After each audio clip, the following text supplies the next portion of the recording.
Hey everyone, welcome to Film School Dropouts, a movie podcast in which each season we cover a director's full filmography, as long as it isn't Ron Howard. I'm here with a 17-year-old piece of gold, Brent. How you doing, Brent? Good. You can call me Dirk Diggler tonight. Oh yeah, Dirk. What a good fucking name that is. Yeah, it's definitely the way he presented it with the lights. You could Oh kind of. yeah. I did like that. It was Oh, like with the neon I think blue. Paul Thomas Anderson's great with names, and Dirk Diggler is such a fucking knockout of a name. What a name for a porn star. Speaking of porn, it's Yeah. What about it? that's today's movies theme. Yeah, we're gonna talk about porn. Yeah, You ready to talk about some porn? let's talk about some porn. Let's talk about Boogie Nights. What year did this movie come out? This is 97, 1 year after Hard 8. Pretty quick. Yeah, he Pretty fucking quick turnaround. yeah, he just rocked it right out. And this cast is loaded.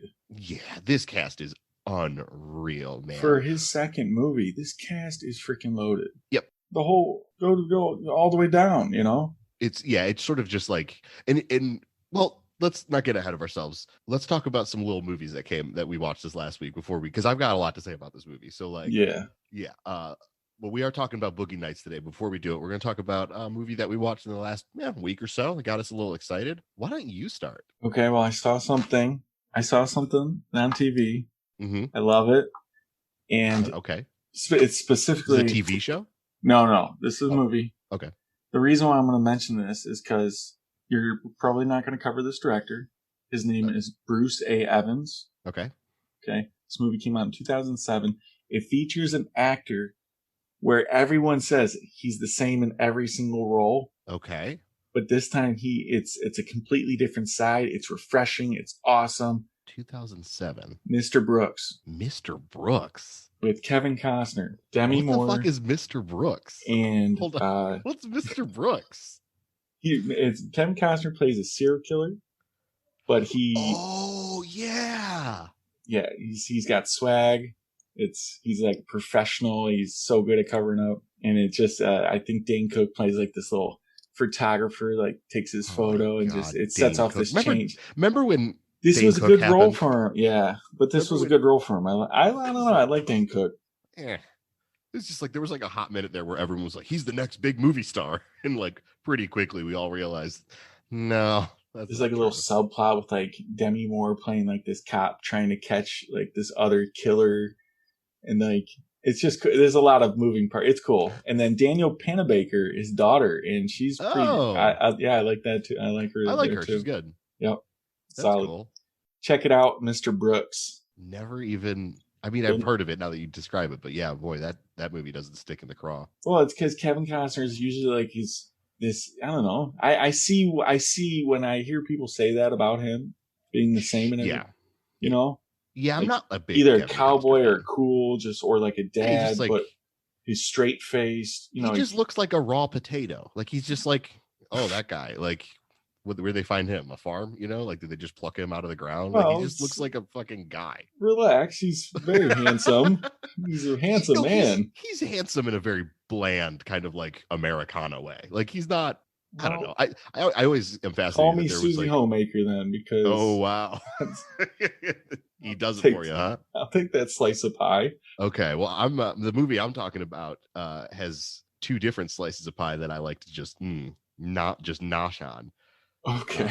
I've seen this movie so many fucking times. It's one of my favorite. It's maybe the funniest movie that came out in the last like 10 years.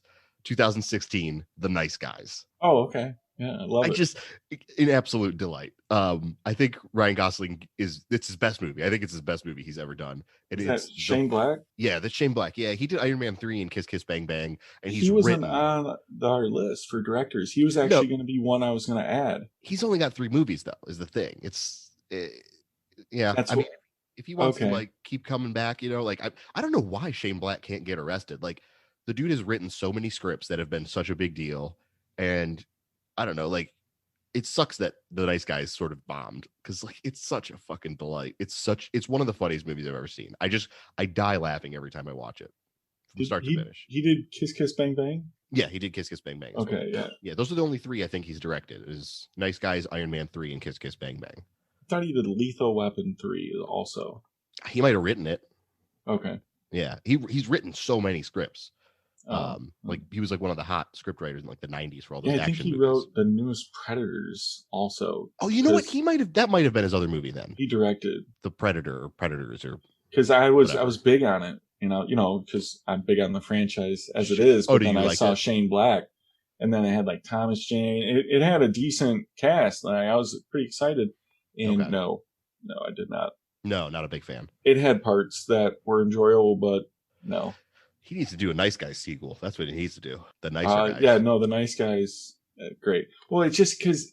Okay, so also like Lethal Weapon 3 is that buddy comedy, so he has history with that, like that team up. So you get that with the Nice Guys and that chemistry with Crow being this like tough. Oh my gosh, dude! Like badass, and then Gosling's just, where did he learn to like flex that comedy bone like that? I think when Gosling is funny, when he does like goofy comedy Gosling, I think he's the best comedic actor on the planet. Like no one can top funny Gosling. I get a kick when I watch like Saturday Night Live clips and he's known for like breaking. Like, right. Yeah. Yeah. Yeah, it's pretty great. God, the Saturday Night Live clip with Gosling of him doing the papyrus font for Avatar. Have you ever seen that? No. It's him having like an existential crisis because he found out that the font for Avatar is just papyrus. Avatar, the movie from like 9 years ago? Yeah, he just highlighted Avatar, he clicked the drop-down menu, and then he just randomly selected papyrus, like a thoughtless child just wandering by a garden, just yanking leaves along the way. And he's just freaking out. It's such a good, you got to go look it up. It's so good. Just anytime SNL characters break is just gold for me, but no, the Nice Guys. I just the best also fucking comedy of the past couple like 10 years. Great Margaret Qualley. Margaret Qualley's in it. Yeah. Anna McDonald's daughter. Oh yeah. Yep. Yeah, I mean, just a fucking Keith David's in it. I don't know. What a great movie. Keith David. Love Keith David. Absolutely. Okay, well, I don't really have anything else like to vamp about, so I guess we should just dive in and fucking whip our big dicks out. Everyone's given one special thing, right? Everyone's blessed with one special thing. I want you to know I plan on being a star. A big, bright, shining star. Eddie Adams from Torrance. Yep. Jack Warner, filmmaker. I make exotic pictures. In 1977, a kid from nowhere. Maybe think about your name. My name, yeah. Something a little pizzazz. Dirk Diggler. Good name. I like your name a lot. Had a dream of getting somewhere. Jack Horner has found something special in newcomer Dirk Diggler. So let me just pop in this 8-track, and you just give a listen and tell me what you think, okay? Well, first off. Okay, let's start. This whole culture, that this movie is kind of based around the pornographic industry, right? Porn industry of the 70s. Yep. Specifically, back in the early, like right around the 60s, I looked it up. There was like, I think it was like 50 or so. There wasn't so many triple X theaters in the United States. Oh, around the 70s, they boomed out. It was like its own movie industry. It was huge. There's tons. I think it was like, I forgot the stats already, but anyway, they were all over the place. And so the fact that this movie kind of goes through, you see this through the eyes of this kid. Well, here's the first thing I want to talk about. There's a lot of things going on in this movie. It's almost like his first movie was, like I kind of described it, a small but beautiful package. Yeah. It was kind of simple almost. He flexes his muscles. He feels this movie is like an explosion. Yeah. There's so much going on. There's so many characters. So my buddy Toby, shout out to you, Toby. Hi, Toby. My buddy Toby kind of put it perfectly. These first three Paul Thomas Anderson movies, a little less so with Magnolia, but definitely Hard Eight and definitely Boogie Nights, they sort of feel like cover bands. Like you could see Martin Scorsese making this exact movie. It feels like a vamp on a Scorsese style kind of big, long, crime and, fame, all this stuff. And Magnolia, a little bit, like Magnolia definitely has a lot of like Altman-esque qualities to it. These like intersecting stories that don't seem to, whatever, we'll get to Magnolia. But these first three movies definitely feel like they could have been made by other directors. Who do you think the first one? Hard Eight is sort of like a low budget kind of Scorsese. Like you could see that being sort of really it's just Scorsese and Altman are those two. It's okay. Hard Eight, Boogie Nights, Magnolia feel very influenced by Martin Scorsese and Robert Altman. I definitely agree. This one definitely more so than I got his own vibe. I was feeling his own vibe with Hard sure. Eight. Yeah, I'm not saying that like no, but yeah, the long drawn out, like the one take shots. Very Scorsese. Yeah, yes. There's a lot of Altman in this movie too. But like, I mean, I love Boogie Nights. I think it's a great movie. I gotta say, I think it's my least favorite of his movies. Like just rewatching it this time, just for that specific reason. I was watching it and fucking the craft of it is undeniable. No one could really do this. But it does feel like not entirely what he ends up becoming, like starting with Punch Drunk Love. You like from Punch Drunk Love onwards, his movies are products that no one else, you could not imagine anyone else stepping into and making the exact same thing.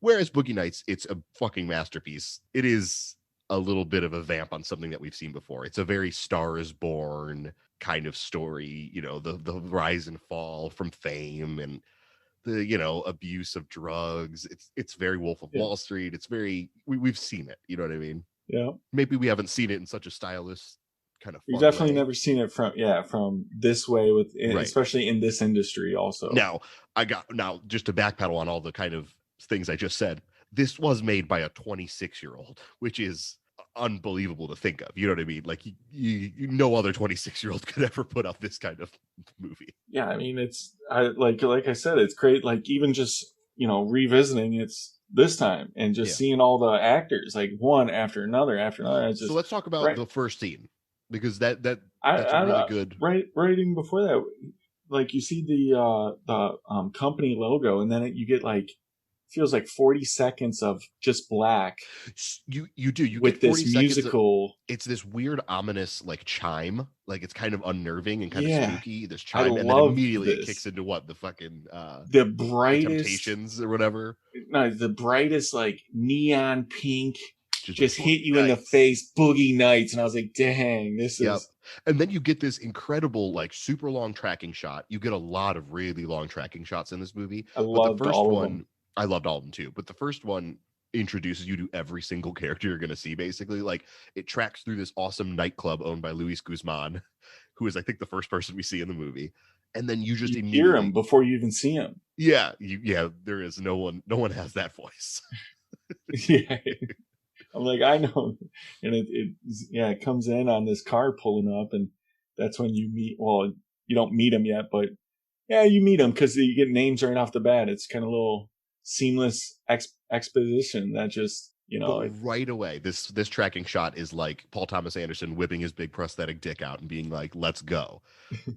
You get Burt Reynolds, Don Cheadle, Luis Guzman, Julianne Moore, Heather Graham, Mark Wahlberg, John C. Reilly. You get like pretty much every key player in this movie is introduced in this really fun, like nightclub introduction. Yeah, and what's cool about like this scene as opposed to later like long tracking shots, I'll get to like the cool correlation between this and another one later, but this long tracking shot is like so full of life. Like everyone's having a good time, the music's bumping, like all these people are kind of just like probably drunk or high and just like in love, you know what I mean? And then finally it ends on Mark Wahlberg, who's a dishwasher. It's 1977. They even make a reference to seeing Star Wars like yep 4 times. Yeah, so John C. Reilly talking about Star Wars. Well, so whenever I see movies like this, this is a little tough because it came out in 97. Yeah, I always try to, you want to see how accurate they are to the time. Which to me, like, looking it up. Oh, well, just to me, it's like Tarantino always nails that. Well, that's like he's like horny for it. Right. He really is. I will say this is this comes out a couple years after Pulp Fiction. This definitely has like Tarantino vibes to it. You know what I mean? It felt very 70s. Especially the kind of drug bust gone wrong at the end. Like feels very Tarantino. Here's my thing. Like, so I'm trying to put myself in this mindset of being out in LA in like 77, right? And like, how do you can't imagine what that's like. Well, and I think Paul Thomas Anderson would have been 7 years old at the time. And like this movie is, I guess, I was reading up someone wrote an oral history of this movie. It was by Alex French and Howie Kahn. They wrote it for Grantland. It's a really, really good write-up if you want to go and like check it out. But Paul Thomas Anderson was like 7 years old at the time that this movie is set, and he grew up in the valley that this movie is set in. Like, he was surrounded by the porn industry, so like he does have like firsthand knowledge of all this shit. Pretty accurate depiction then. Yeah, exactly. And he's gone on record like talking about like his history with porn and like how he perceived it as a kid, and like especially because it was not like how porn is now. Now it's just like two like horny kids with a fucking iPhone go shoot porn in a hotel, and like that's their whole job. Like they like put it up on it, fucking Pornhub for free, and like everyone can watch it on the internet. But like back then it was like real directors with like actual film stock and sets and actors, and like they had to light the scenes. It was real movies. One that's in Burt Reynolds' character. What's his name? Jack Horner, I think. Jack Horner. Another great fucking name. Yeah, he sees himself as kind of, because this is when they were shown this. The only way you could see, the reason why these theaters came about in the first place, is because the only where you could see these exotic at a movie theater. It was at a movie theater. Yeah, so, I mean, it's like that scene in Taxi Driver where he takes his date to a fucking porn movie. It's like, you could just go to the theater and see porn. And now that's like, I mean, this movie definitely touches on sort of the degradation of like the artistic side of porn. You kind of get Jack Horner's essentially fall from grace later in the movie when he's starting to shoot on videotape and he's got to do like kind of smutty. It just the art of it gets kind of taken away from him. It's interesting. I don't know. It's a weird thing to contemplate because of like, I don't know. You and I never experienced that. No, there's this whole subculture that like went through all that dealt with all that, and to me that is so foreign to think like you're gross. I agree. And that brings me to my next point. Okay. Everyone is gross in this movie. This is a pretty gross movie. Sure. Yeah. Like, they're just gross people, like, doing gross things. I mean, yeah. And go down the list. There isn't one redeemable character except for... 1, 2, 3. Don Scotty. Cheadle. Oh. I think Don Cheadle's... Yeah, I mean, Scotty, there's some good characters. Let's not get carried away. Buck? Yeah. He takes the money. Okay, wouldn't you? He's going to if there's any follow up whatsoever. Okay, we'll get to it. We'll get to it. We'll get to it. I'm a full defender of Buck. Scotty, though, what a heartbreaker. Are you kidding me? Love Scotty. Once again, I'm just going to say it right now. Philip Seymour Hoffman steals the show for me. This is 2 for 2 of Philip Seymour Hoffman playing a small role. He's got a little bit more to do in this movie, but he has one scene where he just absolutely takes control of the movie and he's like, nope, I'm the best performance, just to remind you guys. Now, there was, that scene. Oh, God, it's incredible. Are we getting ahead of ourselves? We do this all the time. Definitely are. We're bouncing all over the fucking place. Do you want to go through the plot, like, scene by scene? Well, we can do a quick. There's just too many subplots to cover. We don't need to do. Movie. Yeah, I mean, and like, listen, when we do the Magnolia, I know you haven't seen Magnolia, but like, if you think there's too many subplots to cover in this movie, fucking wait till you see Magnolia. Like, we're not going to be able to do it like that, but we can definitely. I've got it kind of broken down in a way where we can get through it, and talk about the big talk. And if whoever's listening wants us to go back and do it the Dark Knight style, where we do a 2.5 break hour down episode. every single scene, just let us know. Yeah, that'll be the director's cut Patreon. Yeah. The uncut version, sniffles and all. No, but yeah, like we already kind of talked about the opening scene where you get introduced to like everyone. Pretty much everyone except for Scotty is in this scene, right? Pretty much.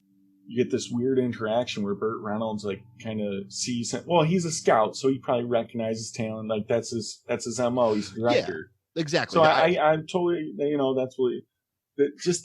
I don't know. I guess again, I don't know what it's like being in 1977 in LA, but the fact they go right into like sexual exchanges and it's so commonplace. Well, I do really like the way that maybe it's the Midwestern in me that's like kind of like taken aback, Yeah, I mean, you and I have not spent any time in LA, so like we're from a very puritanical area of the fucking not country. Just LA, but 70s LA. That's as free as it gets. I do really like the way that this movie kind of handles sex in a very transactional, like not even because it's not really in your face. It's almost like okay, everyone works in the sex industry in this movie. Like, it's not a big deal to them. It's not shocking to them. It's not anything to them. Like the way that Burt Reynolds and Mark Wahlberg's exchange in the dish room, where he's just like, yeah, if you want to see it, it's $5. If you want me to jerk off, it's $10. Like, Burt Reynolds like, oh, is that what you do? Like, it's not a no one is ever like taken aback by the sex in this movie, and I like that. I think that that's like the right take for this movie because that's what it's about. Yeah. I mean, it's just it was tough for me to get in that mindset. I'm like, what? At the very least, I'm charging $1,000. Well, I mean, I don't know, it's the 70s. He's a little dishwasher, whatever. But right, inflation. You do get this. I mean, you do get this awesome. Yeah, you know what? Actually, go ahead. Just talk for a minute. I'm going to pull up the inflation calculator. Let's see how much money he was making back in the day. Hold on 1 second. Yeah. Let's see. Oh, inflation calculator. All right. We're going to set it. What'd you say? It was 1977? 77. Let's go. All right. All right. If you want to see him jack off in 77, you're going to have to pay a cool $44.07. That's a little ridiculous, right? Is that too much or too little, you think? I mean, I can't get into this conversation. I will. I'll get into it. I'll say he's rocking quite a package. I think that he's lowballing himself. The way that everyone looks at Dirk Diggler's dick in this movie is like the way that Steven Spielberg shoots kids looking at like the moon, where it's like this like look of wonder on their face. They're opening Marcellus Wiley's briefcase. If anything, he's lowballing himself, man. Everyone is just like guffawed by his penis. Go ahead, ramp it up a little bit there, Dirk. You got it. Or Eddie at this point. He's not Dirk. No, I really like this transaction between the two of them because it sort of sets the stage for like, I don't know, just the way everyone is going to be talking about what this movie is, which is, it's a business. The way he has everyone talking in this movie, a lot of times they're like all like, now I can imagine most of them, it's probably the drugs because there's a lot of drug use in this movie and they're all like happy and they're just, that's another, again, that maybe that's just, I feel like we don't see the drugs until like closer to the 80s. I don't feel like everyone's doing drugs right off the bat.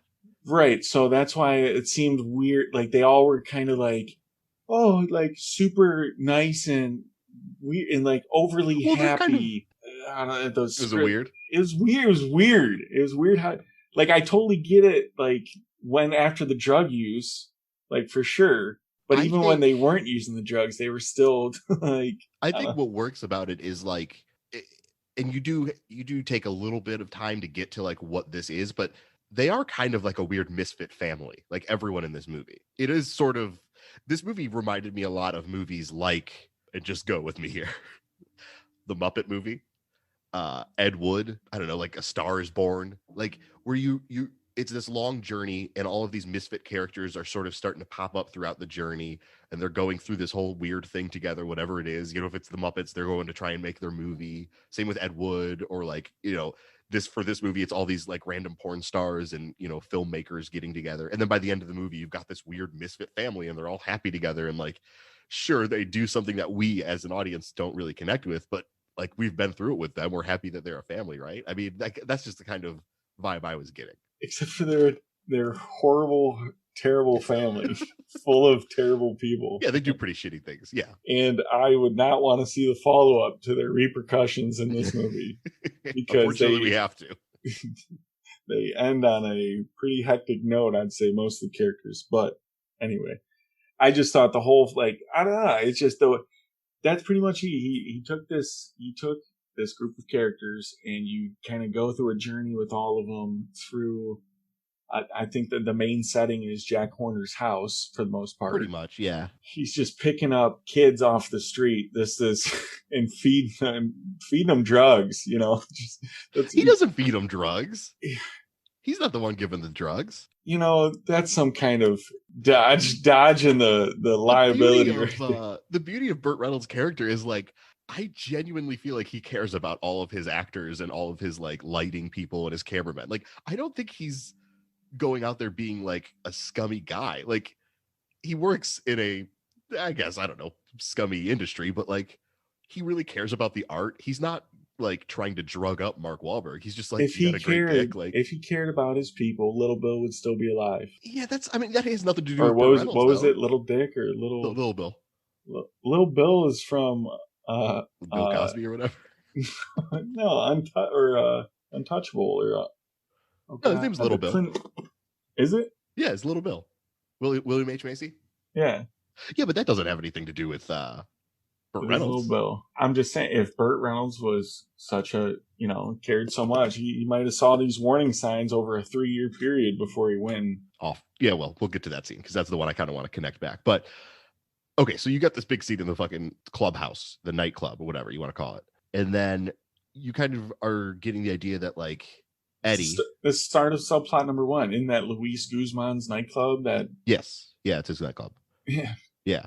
But like, well, let's talk about Mark Wahlberg because like he's the star of the movie. It is his vehicle. It is the Marky Mark show. How do you feel about him? Well, he's a bad actor, but like. I think he's terrible here. You think he's bad in this movie? I think he has parts in this movie where he is good to great, but for the most of the time, it's not good. Oh my God. I think this is his best performance. I think he is outstanding. I don't think anyone else could have done this role. I agree with that because he made his character so like, I don't know. The way he like, especially when he's talking to, I don't know, the whole first half, he kind of comes off as like creepy. I don't know. It's weird. And is he supposed to be dumb also? Is he also? Yes. He's absolutely like, he is the starry-eyed sort of like, yeah, he's not bright. You know what I mean? Like I think the whole thing of his character is and he says it. Everyone's got one thing that they're good at, right? Everyone has one thing, you think? I mean, everyone's given one special thing, right? That's right. Everyone's blessed with one special thing. He's only got one thing. He's got a big dick and he can fuck. Like, he's not a charismatic or intelligent character by any means. And I think Wahlberg fucking plays that with such like the next scene I kind of wanted to get to was him yelling at his mom before he leaves to go join Jack. I like this scene. I'll tell you what, anytime he gets to show a little bit of emotion, he's a lot better to me, I think. Whenever he's like kind of just calm and talking, like just when he's really good at pissing me off. That he is one of those faces that I think I want to punch. Oh, just in general, Mark Wahlberg? I think so. Well, yeah, I think the thing that's like the thing again, we talked about this last episode, but Paul Thomas Anderson can look at an actor and be like, I know what to do with you. No one's ever done this with you. I know what to do with you. And the thing that he kind of unlocked in Wahlberg here that like Wahlberg, creepy. No, not creepy. That's not the word I was going for. Oof. I would say slimy. I don't find him to be creepy or slimy in this. I think he's just sort of like I said, like a starry-eyed, like hopeful. He's like all those girls, like all the movies where you see where a girl goes to LA and she's like, I'm going to be in the movies. And like, they don't really know what is actually waiting for them. I think that's what Wahlberg is doing. He's playing that archetype. But I think he's trying to come off as dumb and it's coming off as like just creepy because I know you're not that dumb. Oh, I don't get that. I totally get it. And it's, I don't know. It's, I like it when he's like kind of, I guess more upbeat. Yeah. I mean, when he's like him at the pool party, I really like where he's like meeting all these new people and he's like, he's having so much fun. He's all excited. And he literally looks like a dumb teenage boy being like, oh, this is a fun party. Like, oh, this is great. You know, I will say, I'm surprised that I'm the one defending Mark Wahlberg on this podcast. I can't believe maybe it's the dialogue, the script. Or like I know there's. So we just talked about was trying to get obviously Wahlberg's character, Roller Girl, Heather Graham's character, and yeah, Roller Girl, and Chet Rockwell. Reed Rockwell. John C. Reilly. Yeah, what was his? Many good Reed Rockwell. And what was his other one? Like Chet Hardstone or something like that. Yeah, when he becomes like, he has his other acting persona. It's just these three characters, they made me very mad for how dumb they were acting at all times in this movie. Really? Yeah, like just naive, just like, oh, for sure. I don't like Wahlberg's or, Dirk Diggler's losing his mind because he eventually all this, he gets in the porn industry and spoiler alert, like in real life, the porn industry leads to drug use. And yeah, any industry. I mean, this movie honestly could just be like an analog for the movie industry. It doesn't really need to be just the porn industry. Well, it's always been kind of more connected, the two. Yeah, for sure. When I was thinking about becoming a stripper, my mom didn't want me to because she said it would lead to porn and then drugs. Sounds great. I don't know if that's the right trend. The right. Did you have that conversation with your mother? You were like, "Mom, I'm thinking about becoming a stripper." Well, yeah, because I can really dance. So I've heard that you can dance. I've never seen it though. So for our Patreon subscribers, that's my OnlyFans. Yeah, there you go. No, so the scene I wanted to talk about is him yelling at his mom before he leaves. You think you're gonna be this? You think you're gonna be this? Goddamn punk! Don't do that! You're not gonna be. Don't do that! You're not gonna be doing that because you're too stupid. I'm not stupid. Yes, you are. Please, don't fucking do that. Please, don't be mean to me. I'm not being mean to you. You're just too stupid to see it. You don't know what I can do. You don't know what I can do. What I'm gonna do. What I'm gonna be. You don't know I'm good. I have good things that you don't know about. No. And I'm gonna be something. I am. Don't you fucking tell me I'm not. Anything. Don't like me. And you don't talk to me. No. Yeah, she did good. She did good, but you're not throwing praise at Wahlberg in this scene? No, he did good too. Oh my god, I think this is maybe my favorite bit of acting he's ever done. He had, like I said, a few scenes in this movie that I was like, okay, yeah, that's good. That's what I like. And yeah, that was probably the first one in this movie where I was like, okay. He's so good in this scene. I like the way that he's like playing it like an actual teenager, where he's sort of like, don't be mean to me, and like kind of having a bit of a temper tantrum. You don't like it? Just like he sounded like big dumb. Don't be mean. Like he's an idiot. He's a dumb kid. He dropped out of high school. He's a dishwasher. He wants to be in the porn industry because he's got a big dick. Like, I guess maybe because he didn't have dumb face. He doesn't have a dumb looking. I don't know. It's tough to. It wasn't a weird hang up about him in this. I wasn't buying what he was selling. Oh man, I was buying it wholesale. The first half. Weird, because I don't like the second half of this movie. Really? That's so weird. That's when I started liking it. Interesting. I wonder what that says about us. I don't know. So yeah, he has this really cool, I think this really great scene where he kind of breaks down and yells at his mom, and it's sort of like heartbreaking the way that like he grips up his mom. Let's be real. He grips her up. He like throws her into the wall. Yeah. Manhandles his little mom. Well, she's being kind of a monster. She starts the whole thing by being like, again, everyone in this movie is horrible. Even the dad for standing by and letting it happen, because there's this cut shot of the dad just standing there. The dad just being is a coward and letting his wife just verbally assault her son. Yeah. And like earlier, I think it was like a scene or two earlier where he's like getting ready to go to work and she's trying to like talk down to him about where he works. And you just see the dad sitting there eating his fucking breakfast, not saying anything. I mean, that's a key to this movie is like, obviously the reason he takes the Jack Horner so like immediately is like, he needs a father figure. Obviously he never had a real one, you know, like as well as why he takes a mother figure. Well, I have much more complicated feelings about that because he has sex with Julianne Moore in this movie. So, but whatever. Maybe that's just the transactional nature of like why they talk about sex in such a, you know, nonchalant way.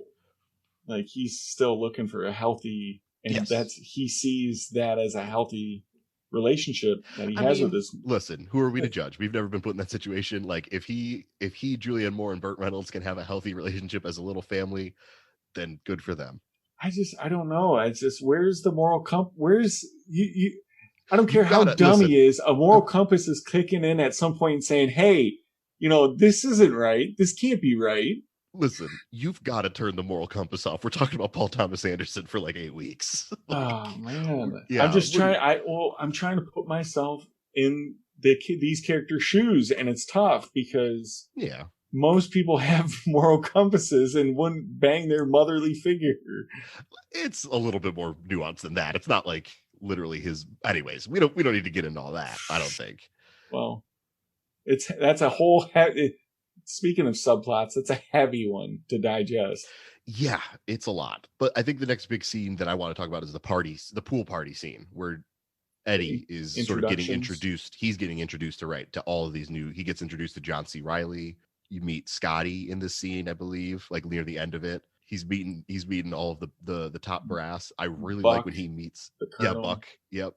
I really like his scene where he meets the Colonel. It's like they're all just talking. He's like, "Oh, I need you to meet the Colonel," and the Colonel is essentially like the money behind all of this. He funds all these movies so that Jack Horner could be the director, right? at one point, Jack Horner, Burt Reynolds is explaining each of these movies take about 20 to 40,000. Yeah. But you can make way more. He's kind of like pitching it to Right. Eddie's character to like get into this lifestyle.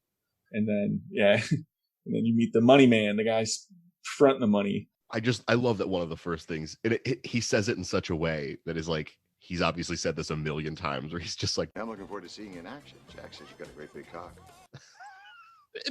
and of course it cuts to this amazing shot of the Colonel, like this really long shot of him staring at his dick and like just pure wonder on his face because this guy's got such a nice dick. Yeah, it was definitely a prolonged shot. I love it. Every time I love it so much. It's so funny. Like, it's pretty close on his face there too. Yep. But yeah, I mean, this party scene's great. I don't know. Do you have anything else to talk about with this party scene? This is when we meet Scotty. So the first time they meet, instantly it's kind of like this one-upmanship.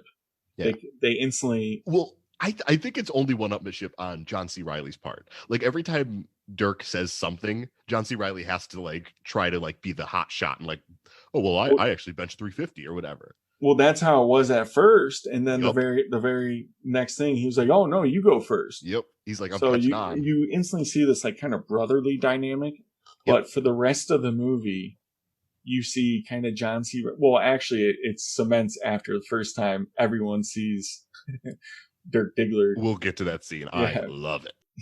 But right off the bat, there's kind of it's a like a brotherly competitiveness, which it comes back quite a bit. It does come back, but I think as soon as everyone sees the first shot of him like doing a porno, everyone sees how talented he is. I think John C. Reilly immediately takes the underdog. He's like, oh, Robin to my Batman. Yeah, no, exactly. That's a good way of putting it. The first scene, he thinks he's Batman. As soon as he sees fucking Dirk Diggler get to work, he's like, no, I'm Robin, and I need to ride on his coattails. Like he knows exactly what his place is. I love that. So much so to where when everything falls apart, kind of, because as movies do, things happen. Movies like this, he follows him in that path. Yep.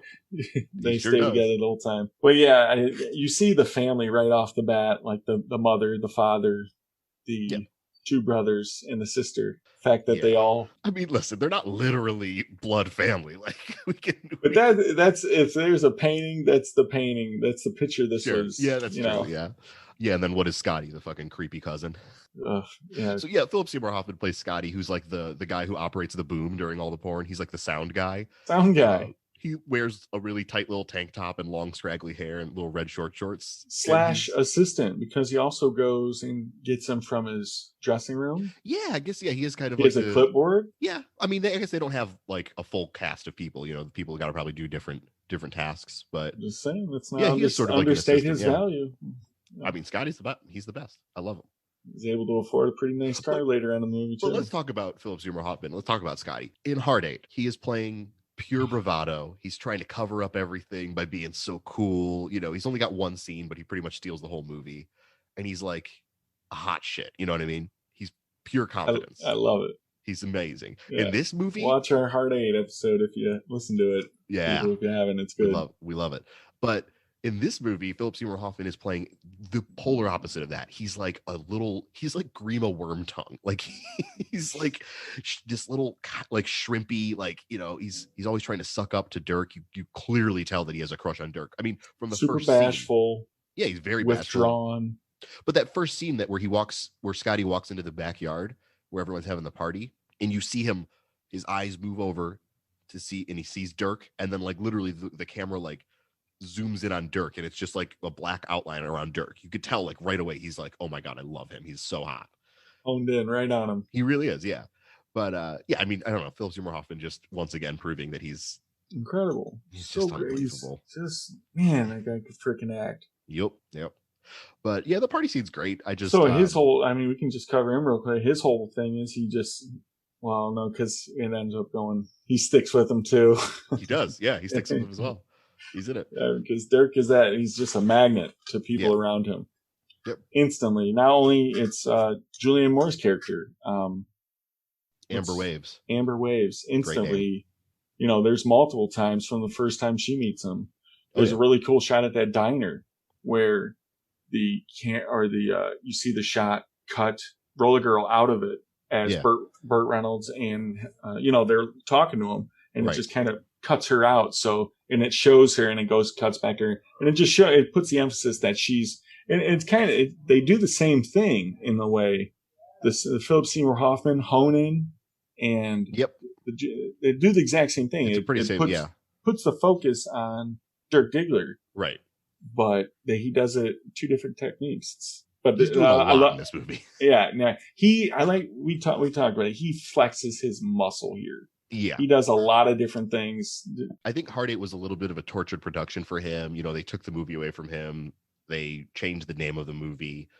He wanted to put out his own cut, and they took that away and they put out their own cut. So I think right from the get-go, even though he's only 26 years old and he's directing people like fucking Burt Reynolds, he's like, nope, I'm in charge. I'm doing everything I want. I'm going like to the max with everything. And that's why you get so many flourishes in this movie. He did a lot of things that I thought were very technically sound. Like he did a lot in Hard 8 for his age. Yeah, Hard 8 is. And then here it's like he showed a couple cards in Hard 8. We'll stick with the gambling there. Yeah, that's good. Then here he like showed half his deck, and it's like, wow, this is impressive. Yes. Yeah, I agree. I think for all the things that like maybe I don't love about this movie, I can't deny that the direction from Paul Thomas Anderson is it's explosive. That's like a really good way to put it. It's everything. He's doing everything. And he's not doing it in a way that's like obnoxious. He's just like, let's look at all the things I can do. Watch me just go to town on this movie. It's great. Which leads us to the big scene. The first porno scene. Yeah. This is the masterpiece. This is such a good scene, I think. You get a lot of really long tracking scenes in this whole set piece of him getting ready to shoot his first scene with Julianne Moore. And he's doing so many like flourishes. Like even when you get into the actual scene where they're doing the porno, like the camera will zoom back into the actual camera lens that's shooting the porno and like invert, the way that's doing that. And like, it's a lot. He's doing a lot in this scene. It's really good stuff. So this is, I've always, me and Julianne Moore. I will not tolerate any slander against the great Julianne Moore. This was one of the first movies that I saw of hers there. I think it's one of her earliest movies to begin with, right? Maybe. She was sort of like an indie darling before all this. Well, this was their probably first big one they put her on. I would say, yeah. I mean, she gets like an Oscar nomination for this. I don't know if it's her first nomination, but like, yeah, it's enough. When I first saw this, I hated her in it, and this probably started my hatred for her. You're a monster. I'll say I liked her better this time around. I think I just liked it better this time around in general, because I was probably too young. Okay. Yeah, you haven't seen this in a long time? A long time. Okay. Probably since it came out. Oh, wow. Wow. Yeah, I've seen it a lot. I mean, I'm sure I've seen bits and pieces, but this was my first time the whole way through. And I will say that I liked her more this go around. But I mean, the scene that got me, I'm just going to go right to it, is the mom scene. Which one? It's the mom scene where Heather Graham is incredible. Where they're doing coke together? Yeah. Yes. And the mom scene is like, can I call you mom? I miss my two sons, I miss my little Andrew and my Dirk. I always felt like Dirk was my baby, my new baby. Don't you miss Dirk? Yeah. He's so fucking talented, the bastard. I love him roller girling. I mean, I really love stupid chick. I love you, Mom. I want you to be my mom, Amber. Are you my mom? I'll ask you if you're my mom, okay? And you say yes, okay? Are you my mom? Yes, buddy.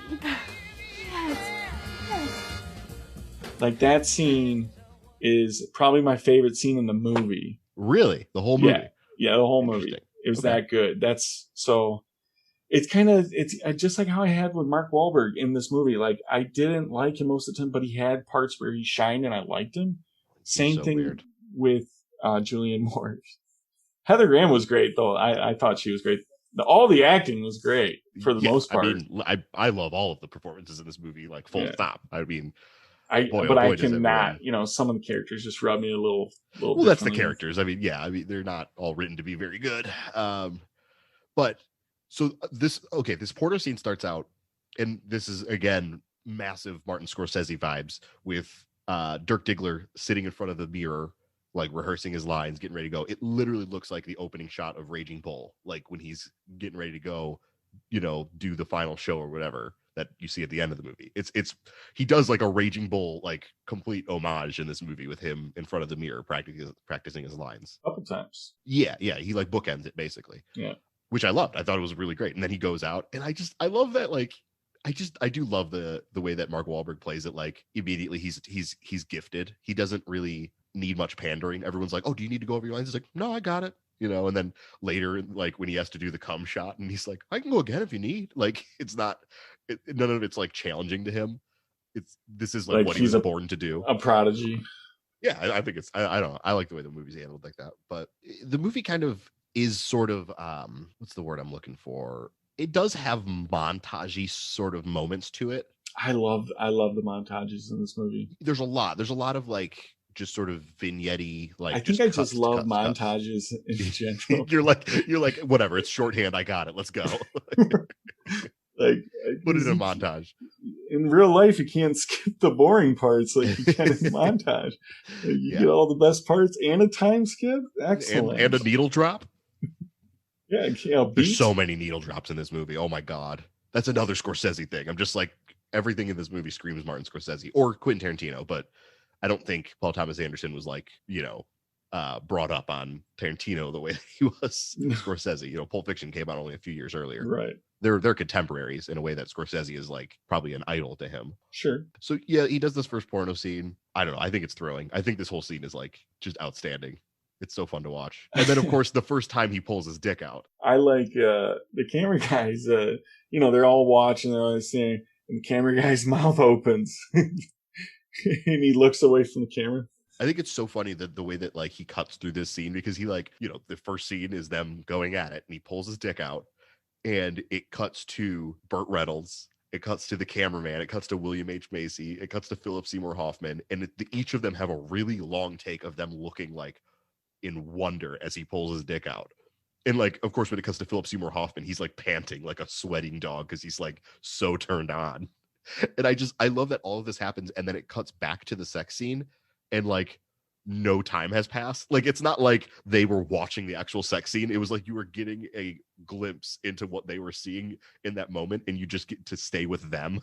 Like, and then it cuts back and the actual scene moves on. I think that's really funny. Yeah, this the whole, I mean, this was the big thing. You're kind of waiting for this moment for him to get on set and start making some cheddar that he's been saying he's going to be a superstar. And so I don't know what I can do. I'm going to be a star. And then you get Waves. What's her name? Amber Waves. Amber Waves. Waves, and she's so like reassuring with him and just like gentle. She's very comforting.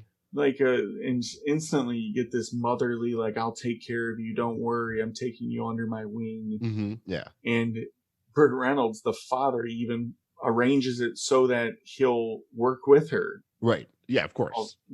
And it's like, I don't know. It's just it's heavy. It's the whole thing was just I mean, it's I guess heavy just because the way she. Well, but the way if this was just a movie about making movies, like you wouldn't bat an eye at any of this. But I know, but she's already shown like so much like motherly, like I'm gonna take care of you, and it was. Well, that's because I think she has a need to do that, obviously, because she has had her son taken away from her. Yeah, that's the first time you meet her character. You find out that her son actually custody. There is another time skip, like in Hard 8. So there's a couple in this movie. Oh yeah. There's a couple where it's just like we'll jump a year. Yeah.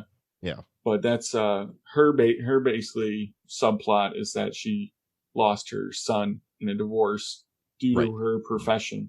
Yeah, and her surroundings, and you get a scene later where she has like a meeting with her ex-husband and a lawyer and a judge trying to like come to terms with what the actual visitation will be.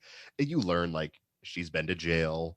she does drugs, like we've seen it. Like it's not like she's innocent at all, you know, but she is. And then, the movie does sympathize with her, which I think is good. Like it's not treating. I like the way that this movie doesn't treat anyone like a villain. Like the movie does treat everyone pretty like earnestly. And then, like in that same meeting when she's like trying to get her kid back, and she's sitting there with the lawyer and her ex-husband and judge, she lies. Does she? Yeah, she lies. She says she doesn't do drugs. After we just scene before, we just saw her blowing rails for a week and a half or whatever. Yeah. Her whole life savings. Yeah, every dollar she's ever made from her porn. And Heather Graham going absolutely wild. Right. Yeah.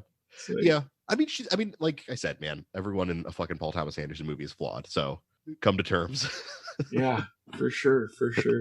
So okay, so after the porno scene, you get a couple of sections of this movie that are kind of like Casino, where like you're getting like not necessarily narration, but it's just sort of like jumping from one scene to the next just to explain like what's going on and how time's passing. But like essentially the porno scene happens and then Dirk becomes like a superstar. He's winning awards left and right.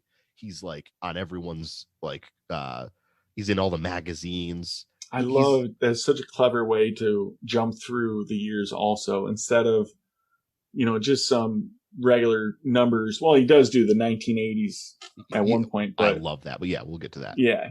But you get to see it going through the years because it's the second annual. Right. The porn awards. Porn awards. Then you see like the fourth annual. Yeah. So, you know, 2 years pass, his hair's longer. Yep.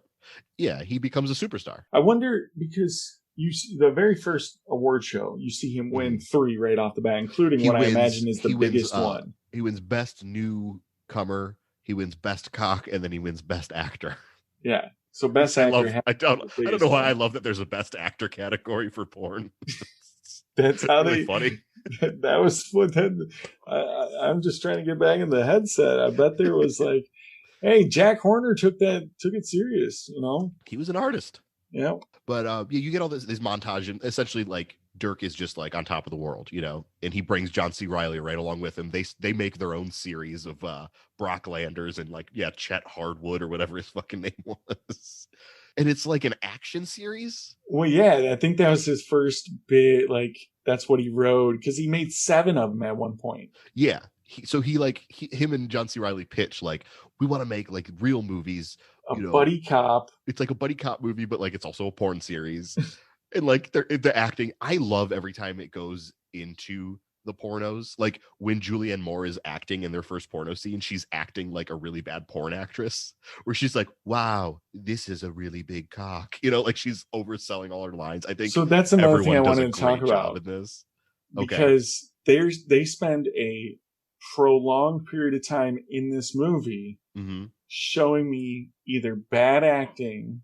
Okay.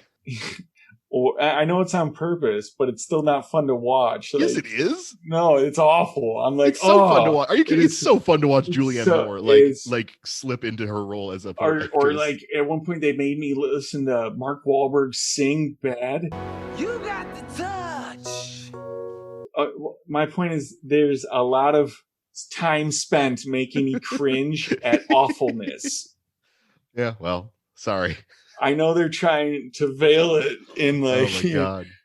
But oh God, like, and then they double down after the singing with like John C. Reilly joining playing the guitar. But yeah. There's 2 it's scenes. Really bad. It's rough. Really bad. God, maybe I'll drop a fucking clip of him singing in here.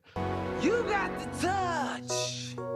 Yeah, just ruin our podcast. You got the touch. You got the power. Oh God, so bad. Yeah. No. Okay. So I wanted to touch base on this and like get your thoughts. So Mark Wahlberg and John C. Reilly now have their own series where essentially it's like a James Bond ripoff, but like they Brock Landers, baby. Brock Landers. Yeah. Yep. So John C. Reilly plays his sidekick in these movies, right? And he uses nunchucks. So I want to know, what is John C. Reilly's deal with martial arts? Because in Hard 8, he's got that scene where he's like, "Don't fuck with me, man. I know 3 types of karate: Aikido, Judo, and regular karate." And then in this movie, he's got fucking nunchucks. And then in Step Brothers, he has the line about how he fucking can do karate. I just want to know what his deal is. I wonder when we're going to get the John C. Reilly martial arts action epic. just got Bob Odenkirk. Let's do it. Let's get John C. Reilly to do a John Wick movie. Oh God, I'm not ready for it. I'm ready. It's like, because we talked about how he played kind of like a big, dumb, like goofy guy in Hard Eight. Yeah. They're like, in this movie, they're like, okay, now we're going to turn it up just a little more. Double it. Like, he's even dumber. Yes. In this one. And it's great. They all scream too dumb to me. You just don't like any of these characters. I really don't. Like, too dumb or too bad. I don't think you're supposed to like them, but I do sympathize with a lot of them. Like, I don't know. It's a difficult line. I wasn't pissed off by any character's stupidity in Hard Eight. No, because I think that I get at Dirk Diggler. Okay, he was 17. Okay, I can get it. I can deal with that a little bit, even though it's like, even at 17, you still know right from wrong. But I mean, he wanted to do it. Yeah, sure. Such a hard hump for you to get over. And how old was Reed? I don't know. I don't know if they said. And John C. Reilly is such a bizarre looking person. I'm like, really? I don't know. Is he 22? Is he 47? I have no clue. I don't know. That's so true, because you don't know. I will say he's got to be keeps getting cast because he's got those gorgeous blue eyes, though. Yeah, well, and he's also a great actor. I mean, like, sure. John C. Reilly's a fucking talent. He's just a weird looking guy. He's a weird looking guy. I know. Yeah. Okay, the next scene I wanted to talk about is the New Year's Eve party. Okay. So we can't talk about that without talking about Little Bill, William H. Macy's character. Well, yeah, which this whole scene leads up to. I think what's great about this movie is there's a lot of things that are great about this movie, but I like the first tracking shot a lot in Luis Guzman's club. Everyone's happy. It sort of builds to this scene where Jack and Eddie talk for the first time, and you kind of get their relationship kicks off. This scene builds in a completely different fucking way. That's really crazy, where that first scene is all about euphoria and happiness, and this scene is okay, that this is the end of everything. After this scene, it's fucking this. You know what it is? This movie is Full Metal Jacket. This movie is this slow pressure build in the first half that ends with a crazy murder suicide, and then the second half, I'm just kind of yeah, I don't know. Everything sucks now. I get it. All these characters are in a rough spot and they do drugs now. That's sort of how I everyone famously says the first half of Full Metal Jacket is the best half. It's kind of the same as this movie for me. Because then they go off to war. Go figure. Yeah, and it's okay, yeah, whatever. But anyways, this scene. Is it every time you see William H. Macy's character, is there a tracking shot? No. You kind of follow him around a little bit. There are so many tracking shots in this movie, which true. I don't know. But every time, this is the third time where he walks in on his wife. Yes. Getting railed by some other guy. Sure. And she just completely, she's get out of here. There never is a scene where William H. Macy catches his wife cheating on him. And she's oh my God, I'm so sorry. Every scene, he's what the fuck are you doing? She's close the fucking door. I'm fucking this guy. She so doesn't. He's the world's biggest cuck. He's not happy about it. Yeah, I guess you're right. He's no cuck. No. He's not getting off on it at all. Is at one point somebody that is that the first time you hear his name, Little Bill, and it's just no. I think they mentioned it once before, because the way I always take it is the first time I hear someone call him Little Bill, I'm well, that fucking explains everything. His nickname is demeaning, Well, and he gets called it while he's watching his wife, and it's just and I remember thinking this the first time I saw it. As soon as I saw it the first time, I'm oh, they're dead, because that's what even that's where my mind would go to. He's gonna fucking snap. Oh yeah, no way. We are getting a little ahead of ourselves, because earlier in this scene at the New Year's Eve party is Philip Seymour Hoffman's fucking masterclass. Happy New Year, Scotty. I love you. I really love you. I love you too, Scotty. Okay. Let's go back inside, okay? All right. All right.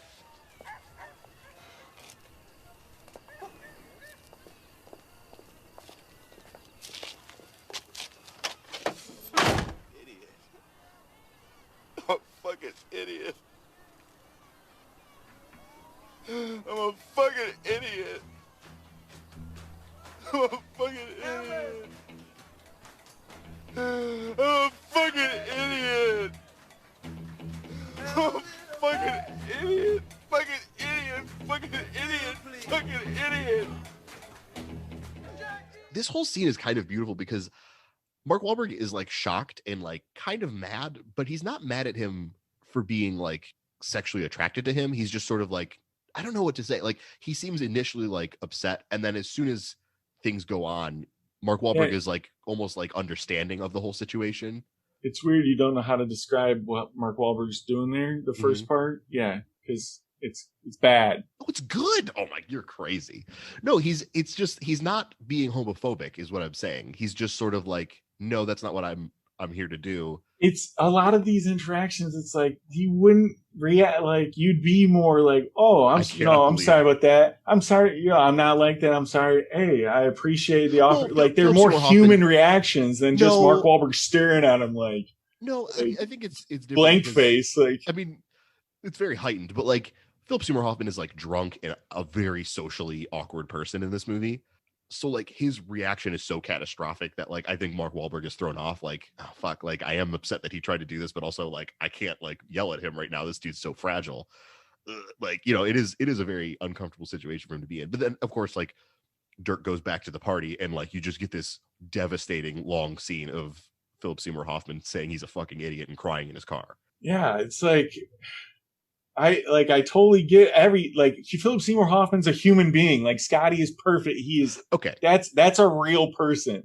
All right. Like if he was dealing with another real person, then they might have stuck around and been like, oh, you know, like, you know what I'm gonna do? I'm gonna put one foot over the fence and join you a little bit because I want to be clear. I think Mark Wahlberg is a very bad actor. Okay. I don't think Mark Wahlberg, on the whole, I would not say that he's a good actor. I think he's been in like maybe 5 movies total where I'm like, I like him in that. So I will join you a little bit in that and say like, yeah, when you have a scene between Mark Wahlberg and fucking Philip Seymour Hoffman, sure, it's going to be a little imbalanced as far as talent goes. I just felt like they weren't genuine reactions. That's what I was getting from it. You know, I don't know if that was partly on the script as well, or I know for sure it was so there was a good chunk of it going to Wahlberg's face. All right. I won't harp too bad on you because I do agree that I don't really like Mark Wahlberg as an actor. All right. I'm going to try and name 5 Mark Wahlberg movies where I think he's very, very good in them. Starting with this one, definitely 100% Boogie Nights, probably my favorite performance of his. You got the touch. Number 2, We Own the Night with Joaquin Phoenix. No? No, I like the movie. Okay. I think he's really good in that. Yeah. Number 3, obviously The Departed. You're no fucking cop. You like him more in that one than I do. I think he's fantastic. I think he's so funny in that movie. The Other Guys, I think he's pretty good in. Yeah, I think he's great in The Other Guys. I think that like Adam McKay kind of gets what's weird about Mark Wahlberg in that movie. Well, but that he's been going too much overload with the Will Ferrell. I didn't see the. Yeah, the Daddy's Home or whatever. Yeah, it was going way too. And then there was that was 10. Yeah. Like yeah. Oh God, I've only got 4. I don't think I can do 5. Well, no, the one I think I mentioned before, Fear. You didn't watch it yet. I've never seen Fear. No. Yeah, that's good. But Basketball Diaries, I liked him in. Okay. Also, I think what it is with him is he's gotten to a point where he fucking hooked up with Peter Berg, and now he just only does like shitty action movies that no one sees. Like he's just checked out as an actor now. I thought he was okay in Four Brothers, but that movie as a whole, you know, it was all right. It has its moments too, but he's just not a very versatile actor. No, you gotta watch Fear though. I think you'll like it. I will put it on the list. I do want to see Fear. I've heard he's really good in that. Anyways, way off. Well, not really off topic. We're talking about Mark, but like, right. I was just trying very hard to like earnestly name 5 Mark Wahlberg performances I like, and I had a very hard time doing it. Yeah, there's like I'm not. This is definitely in his top 5 for me for sure. Number 1 for sure. Well, for me, but whatever. So yeah, I really like the scene. Whatever, like. Philip Seymour Hoffman has like a mental breakdown in his car. It's really sad.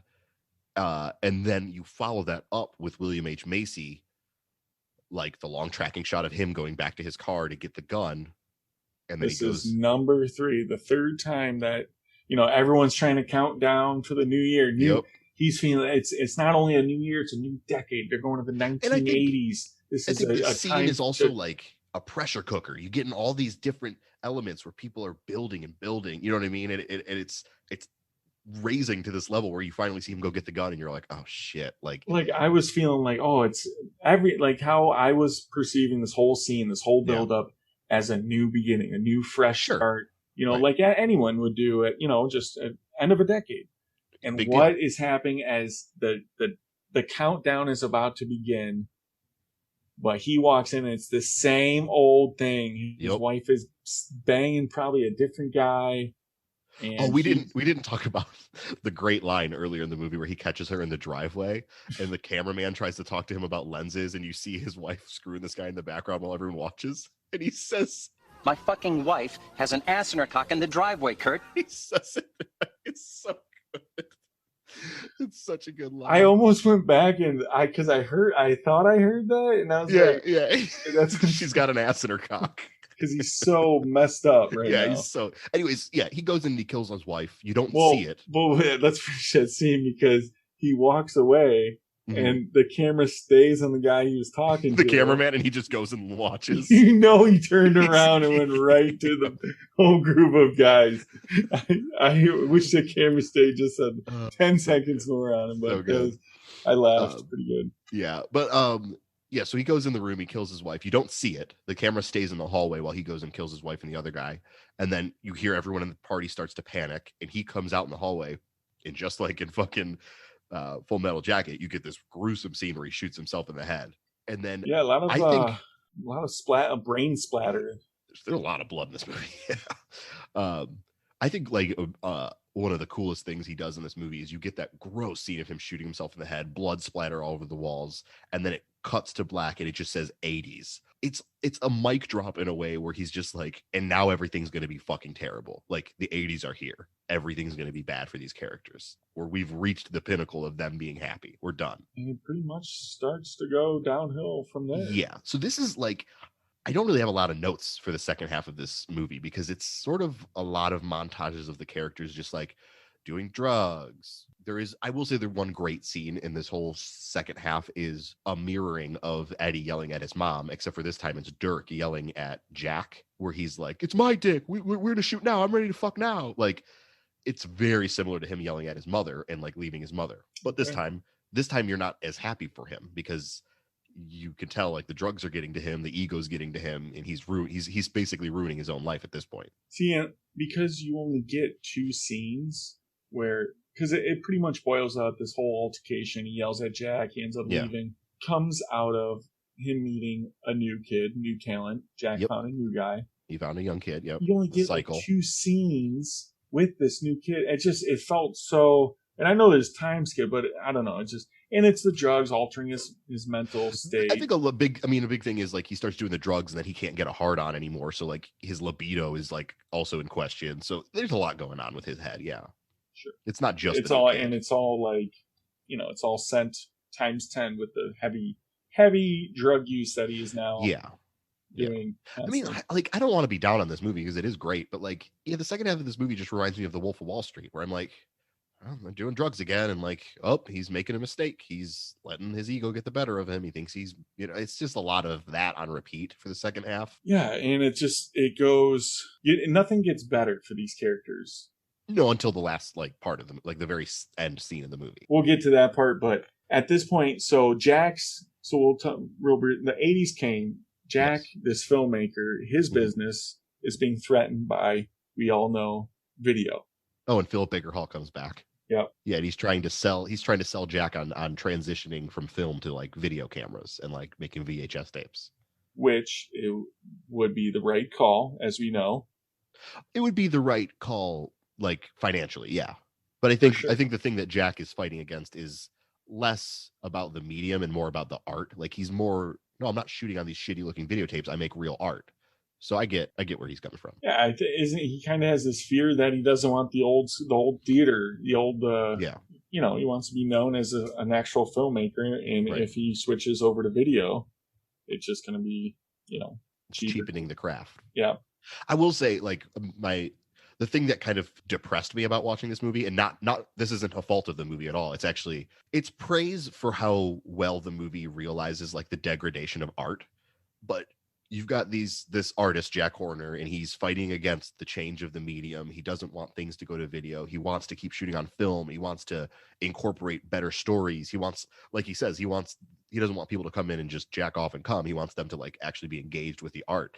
And this movie he wants them to sit in it. To sit in it. Oh man.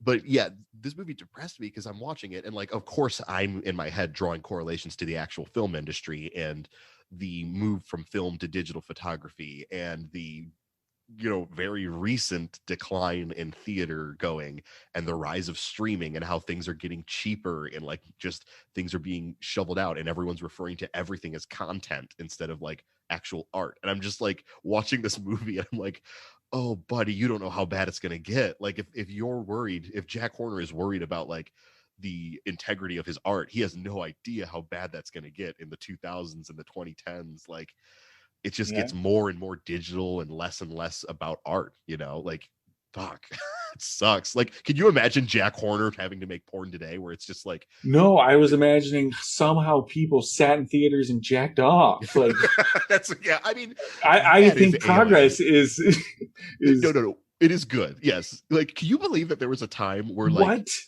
And then like Pee Wee Herman got arrested for it. Like there was a time where we were like, okay, if you want to watch porn, you have to go sit in a theater full of people. And like cops you're not allowed to jack the off. Other way. You're not allowed to jack off. If you're jacking off, you have to wait until you get home to do that. Like it is a good thing that we can actually watch porn at home and enjoy it now. Like employees would just look the other way. Like cops, some places wouldn't allow it, so cops would just be looking the other way. Go to a theater to look at porn. It's that whole subculture. It blew my mind the whole time. I'm like, how are people? You know, and that's the Midwestern in me. Yes, very, very true. I mean, it's also, I don't know. We live in a very puritanical country, which is shitty because everyone has to feel shamed of being horny, which is stupid, but whatever. Bad country we live in. But getting off track. It's still better than progress is not. I think we can both agree that was a bad look. Yes, I was speaking more in terms whole industry of going to a theater to watch porn. Yeah. I was speaking less on that and more on like the actual craft, not really about like the distribution. Like even as if you're dating a girl, like how are you be like, hey, you want to go see this new movie? No. Brent, I have no fucking clue. I don't know how people acted in the 70s with porn theaters. Like, I don't think you're taking your date to a porn theater. It's got to be these theaters must have existed for like single dudes. Yeah. Right. And no one's going there as a group. No one's like getting ready to go see the new Misty Mountains. Misty Mountains. I was thinking of Nice Guys. What's her fucking name? Amber Waves in this movie. Yeah, I don't know. I don't know. Weird. I watched like 2 porn comedies yesterday. I didn't really realize it because I watched The Nice Guys yesterday as well, and that's like a mystery about the porn industry. Also, there's a lot of porn in there. That's a great movie. Anyways, had a fun day yesterday. Yeah, I don't really have much to talk about with the second half except for like the climactic, this sort of like 2-pronged climax where you've got the chimes that I talked about earlier in the movie where you've got that long black screen where the ominous music is playing before the Boogie Nights logo comes up. Those chimes finally come back here.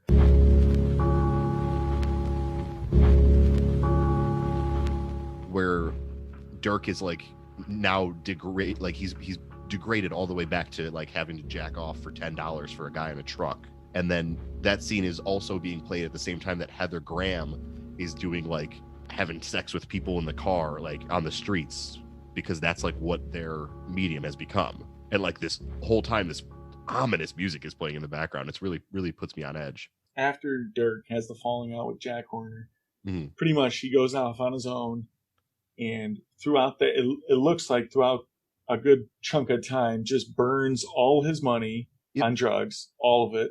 Yep, he's just doing drugs with Tom Jane and John C. Reilly and there's a little pool party where you meet Tom Jane's character. Yeah, who I don't know, he just sells drugs. I don't know. He's just the drug guy. He's just a drug guy. Yeah. Yeah, he looks like a drug guy in this. He's good in it. Yeah, he's good. When is he bad? When is Tom Jane bad? But at the same time, Heather Graham and Julianne Moore's character seem to also be doing all of the drugs. Yep. I'm assuming spending all their money on it. Yep. The only one that actually ends up with money is, I think, Jack, because he ends up doing the investment. He ends up, yes. There's like one little scene where he's walking to a warehouse where it looks like Burt Reynolds' character made the right call and is still making some money. Yeah, well, because you get a brief glimpse of like a new porno that he's making with the new kid, and the credits in the beginning list not the colonel's name because now he's in jail because he's a pedophiliac, but the it lists the name of Philip Baker Hall's character as the producer instead of the colonel. So you know that he's made the deal with him now and he's making cheaper shit for more money. So he's actually doing well. I think it looks like by the look of that warehouse, it looked like he was doing very well. Yeah. Yeah. But yeah, I don't know. Like a lot of bad stuff going on here. Julianne Moore has the scene in court or like with the judge. It's pretty sad. I think she's incredible in this scene. Like she's just, I don't know, she's just an all-timer for me. But it all sort of leads up to this drug exchange with Alfred Molina. So yeah, I mean, and let me just say, when he came on screen, your boy was pumping his fist. I just love some Molina. Yeah, he was incredible. He's incredible. He's one of my favorite guys that will just show up for one scene. And it's crazy. It's like, yeah, it's how did he just come in here at the end of the movie with a fucking silk robe and a big ass mustache, and he's just like, let me just own this shit. It's like so good. I feel like it's skinny Molina too, doesn't he? He's very scrawny. Yeah, it's weird. I was very confused. Well, with the role, because he's doing a lot of drugs in the scene. From the instant you meet this character too, they go in this house. You're like, oh, it's not going. This isn't good because right before they go in, Thomas Jane's character grabs a gun. Right, of course.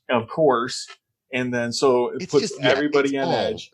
And then this seems actually really well crafted because I'm assuming I'm not going to speculate on what the little Asian kid is doing, or I don't know what that kid is doing there. Was that just because I don't know what he was. I don't know. Was he like a sex worker? I don't know. I think because he grabs his butt, so he does like hug him. Yeah, I'm assuming he also was a pedophile. Could be. I have no idea. They don't really get into it. For some odd reason, because he's Asian, he loves firecrackers, and he just is throwing. Throughout this entire scene, there's one going off every 10 seconds. Okay, I really like the tension of the scene. You've got just the base tension, which is they're trying to sell him fake drugs for $5,000, and like there's a big scary bodyguard who has guns. Like that alone. That alone is enough. That alone is enough. Then he puts another layer with the gun being added. So you've got the gun. And then you've got the Chinese kid throwing firecrackers, and you're just like, what the fuck? And then he's also like constantly blaring like Bruce Springsteen, and then like the tape will run out, and he's like, oh, gotta start a new song. So like you've got all of these layers of noise and like panic just building and building and endlessly smoking. Yep. Yeah, he's smoking a lot. So his mind is just And I mean, ultimately what this scene culminates in is like Tom Jane gets killed, and like Alfred Molina chases them off with a gun, and like they get away. And I think that this is supposed to be Dirk finally being like, okay, I've reached the end of my rope. I need to go back to Jack. I need to make amends, and I need to go back to doing what I'm good at. Like, I think that's just kind of ultimately like what the end of this movie is. Yeah, pretty much. I mean, yeah, because at first you think he's going to go back to his mom. That's where you... Oh, I didn't think that. You didn't think that at all? No. He was done. As soon as he left her, I'm like, she is not a part of the Dirk Diggler story anymore. Like that's the end of her role. See, this whole time I'm thinking, okay, he's gonna wisen up and not go back to where this all started with this guy. I think he belongs with Jack. I think he's supposed to be a porn star. That's what he's good at. What else is he gonna do? He's a dumb, sort of handsome guy who has no talent. And I'm not saying he shouldn't go back and do that. I'm just saying this is the house where all the debauchery happens. You don't put an addict where the drugs, what I'm saying? It's just, I feel like... Sure. But I think like what I like about the end of this really long ending, we'll talk about the Don Cheadle scenes in a second, but I really like that throughout the movie, John C. Reilly's character, he has that line where he's like, if the porn industry goes down, that's fine. I don't need it. I'll go fuck on my own time. I'm a magician. Like he has magic that he does on the side.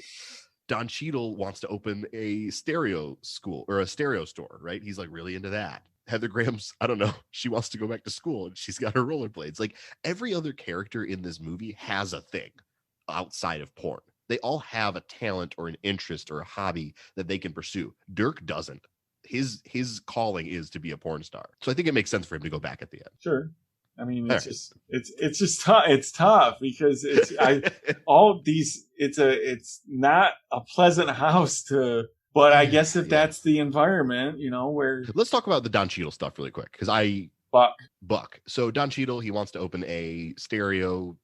He wants to sell stereos. That's his passion. He wants to open a store to sell speakers. It starts off with him. His whole subplot is he doesn't know who he is or what he wants to be. Right. He can't figure out his identity. He's got this cowboy look that everyone makes fun of him for. Starts with the cowboy and then he's like this Rick James look. That seems like great. Shifting his personality.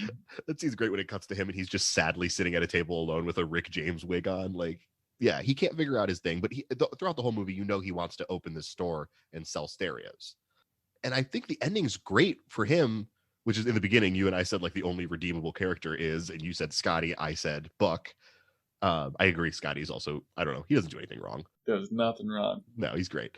But I think the whole scene with Buck is like, he goes through all the proper channels. He does everything right. He's not a bad character. He doesn't get hooked on drugs. He doesn't abuse anyone. He finds a woman that he like loves. They get pregnant. He goes to the bank, fills out the forms properly, and he sits down. He says, hey, I want to open a business. I'm proficient with this stuff. I'm knowledgeable. I can do this. I've done it before. I'm experienced. And because of his background, because he did porn, he is denied. And that's based on nothing else, but he did porn.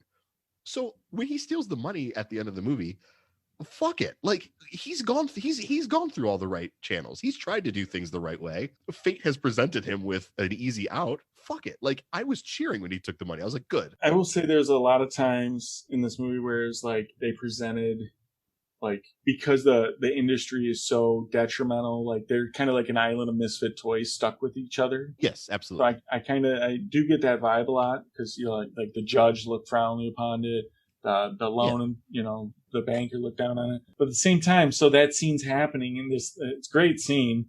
Bank robber comes in, and then of course, I don't want to say it, but we got just a patriot over there pulls out just a gun. Good guy with a gun. Yeah, good guy with a gun. And that goes just about as well as you think it would. I think I'm sure people were sitting there saying, "Go for the head." Right. But I'm sitting there screaming. I'm like, "Oh my god, don't touch it! Don't touch it, Buck! Don't touch it! No!" And then he takes a bag of money. Why not? Because cops are gonna investigate it. They're gonna be like, "Oh, money's gone. There was a second guy. There goes Buck." But here, okay. Actually, bye. Because my girlfriend and I were watching this scene. Here's my thing. Who's going to catch him? How are they going to catch him? It's going to be an open case. How are they going to catch him? Hey, God forbid they dust for fingerprints. You think they're dusted for fingerprints in the 80s? Like at a donut shop? There's no cameras at a fucking independent donut shop in the 80s. Triple homicide? I think they're going to investigate. But it's an open and shut case is the thing. One guy sitting over there with a gun. He obviously came in to rob them. The other guy sitting at the table with a gun on the table. He obviously tried to shoot him and something went wrong. They have no reason to suspect Buck was there. There is a whole thing that's it's not open and shut because there's money missing. Yeah, the money's missing. Whatever. I was cheering for Buck. He tried to do the right thing. He tried to go through the American system and it fucking failed him. That's why if there's a sequel here, Buck's in jail. So no, Buck is clearly because Buck opened up his store. He's thriving at the end. He's breakdancing. It's great, and I'm fucking cheering for him. Buck is the hero of the movie. Yeah, until 10 years. From now, hey, you know what? I'm gonna pull a card out of your fucking deck and say hashtag that's my Buck. Oh man. Yeah, I don't know. So and then, like 10 years from now, LA County increases their forensics budget, and there goes Buck. They're not going to investigate that. We got a cold case. You kidding me? They're not investigating that. A cold case. Buck has a new kid by the end of the movie, right? Yeah, he does. He has a kid. He's stressed from the new kid. He gets pulled over for blowing a stop sign. What? Fingerprints. Why are you so anti-Buck? Why can't you just love Buck? I was down. I was like, this guy. Him and Scotty were on pedestals. I want to go on record right now and say, if I did everything Buck did, and I went through all the right channels, and I tried to do things the American way, and it failed me that way, I would fucking steal that money in a heartbeat. Fuck this system. It failed him. That's what I'm saying. If I'm doing that, I'm grabbing that bag. I'm going right to the police station. You narc. You fucking nerd. And they're going to pat me on the back, and they're going to break me off a piece of that bag. No, they're not. Well, I can hope. Also, this is America. You think if Buck, a black man, went and was like, "Oh, I found this money," you think they won't shoot him on sight? Fuck that. I don't blame him at all. That's his money. So he would. Yeah, I mean, you definitely have to call first. God, I'm all fucking worked up about Buck now. Didn't know you'd get me there. I'm worried for Buck. I'm worried for Buck. That's all I'm saying. Hey, you don't need to. We saw at the end of the movie what happened. He opened his store, and he's got a new look. Fast forward. He's a b-boy now. Yeah. Live it up while you can, Buck. Is there anything? Oh, I guess we got to talk about the big fake penis at the end of the movie, huh? Big prosthetic. He's a star. He's a rock star. He's a big fucking star. And then he pulls his dick out, and you see a big dick. Oh, see, I was underwhelmed. I was okay. That thing is gigantic, flaccid. It's like down to his fucking thighs. Yeah, I don't know. I don't know. I don't know. The movie ends. I don't know what to say. Like, I think the first half is like electrifying. I will say, okay, this is when I first saw it. I think it came out in 97, right? Yeah. Okay, so I was 10. Okay. You did not see this in theaters, did you? No, it was. Okay. It was probably 98 now. I think because it's rental, so it's right around there. But because I don't know why my childish mind thought that it was going to be like the full erect, like when he did it. So that was that was my genuine first reaction. Like that thing's humongous. Well, I do like the idea of 10-year-old Brent being like, oh, okay, I don't know, like 4 out of 10. Because I had seen porn, and I was used to, and so I was just, I don't know. Oh God, that's funny. And it's just the fact that they showed it, but obviously everyone knew. I want to backtrack to the Don Cheadle scene really quick, just to like prep you for the Magnolia, That the Don Cheadle scene of him in the donut shop where all the gunfire goes off and like people just get shot. That is the most Magnolia scene in the whole movie, because like Magnolia's whole thesis is like sometimes coincidence is more than it seems, and like the fact that like the robber pulls out a gun, the dude at the table pulls out his gun, he shoots the robber fires back, shoots the guy with the gun, his gun goes off, shoots the cashier in the head, and now Don Cheadle is standing there, the only person left alive. It is very like, whoa, that was like a real like a series of coincidences that led to him like being in that position. And it Star Wars. What? Star Wars always, that's like just happenstance, something happens, and like, you know what I mean? Yeah. But yeah, that's all. That's all. I just wanted to prep you for Magnolia. That whole movie is I like that. I really like that scene. I'm curious what you'll think of Magnolia. Very excited to revisit that one and to hear your thoughts, because sometimes you come in here with hot takes like Mark Wahlberg is bad in Boogie Nights. What the fuck? I don't think that's a hot take. There's something take about his face. Why is he like he's this? Mark Wahlberg. I want to punch him. He's because annoying. I'll tell you what. Now that I think about it, when they do the cut and it's 2 years later and he only has like the one word acceptance speech or like 2 words. Thank you. And he's like older. Yeah. That's better. He's not nice anymore. He's older. I don't like that. I also think I don't want him. Oh, hey, I'm acting like it's so nice to have a little 17-year-old boy. I don't like when you do it. I'll tell you that much. Well, no, that's not good at all. Yeah, and I also think Dirk just kind of gets lost in the shuffle in the second half. Like the first half is clearly about Dirk. In the second half, there are scenes that like 3 or 4 scenes will go by, and I'm like, oh, I feel like Dirk is like just as consequential as like Julianne Moore. Like he's sort of been like demoted to supporting character in the second half of the movie because of how bad he was in the first. No, wrong, false, wrong. You're wrong. Anyways, you got anything else you want to talk about with Boogie Nights? I'm just sort of worn out from it. I liked, he was in the white, like 80s kind of look. Right at the end with the rolled up sleeves. I think I'm just an 80s. I think I just like the 80s way more than the 70s. Oh, you're wrong. I like the 70s. But anyways. Yeah, that's a little. Are we done with Boogie Nights? We can be done with Boogie Nights. I'm sorry that I sound exhausted or exasperated. I am coming off of having a cold, so maybe that's why I'm a little tired. But I don't know. This movie, after I've seen it a couple times, I don't know. I watched it this time and I was like, yeah, weird. It's like that Burt I'm not Reynolds' character, Jack Horner. Like, he's like, there's a lot of things that make me like want to think he's cool and he's so cool, but it's a veil because he's actually a complete slime ball, letting all of this go down at his house and just like I don't know. They live in a different world than we do, Brent. I know. Don't know what to tell you. Just a dirt ball. Yeah. Poor Scotty. That is sort of the conclusion. I think he's the only pure character there. You're right. Him and Buck. You're right. We both agree. Him and Buck are both pure. Buck's going to jail. No, if he does, Buck's wanted for wanted in questioning with a triple homicide. There's warrant out for his arrest. You fucker.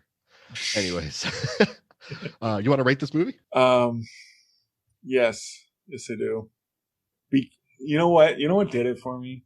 Mm-hmm. It's because there's so many. He flexes his muscles so hard with this movie, like he really does. We talked about. He does so many different techniques, and just there's a lot of just impressive, like just his overall technique that he just shows. It's a very muscular movie, like in terms of the direction. Like it is a lot of stuff going on, and none of it seems like flashy or over the top. It seems like, well, it does seem flashy. It just doesn't seem like. At no point am I like, okay, like another one of these shots. Like every time I'm like, yes, this is awesome looking. You know, I'm gonna give it a 3 out of 5.